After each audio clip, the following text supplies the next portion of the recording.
নদীর তীরে কুমির প্রকাণ্ড একটা মাছ নিয়ে আয়েশ করে বসে আছে। ঝোপের আড়াল থেকে শিয়াল জিভ চাটতে চাটতে উকি দিচ্ছে। হায় হায়, কুমির মামা তো আজ এলাহি কাণ্ড করছে।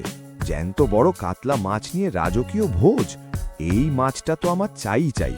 পেটে যা খিদে পেয়েছে, আজ এই মাছটা দিয়েই পেট পুজো করতে হবে। শিয়াল খুব সাবধানে কুমিরের সামনে গিয়ে কাঁচু মাচু মুখ করে দাঁড়ালো। মামা, ও মামা, আজ একই কপাল তোমার। মাছটা তো বেশ বড়, কিন্তু মামা তোমার পেছনে ওটা কি নামছে?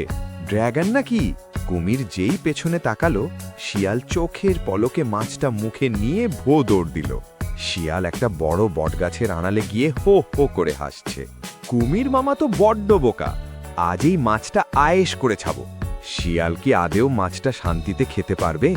তোমরা জলদি কমেন্টে বলো। দাঁত ভাঙল শিয়ালের? দেখুন পার্ট 2-তে।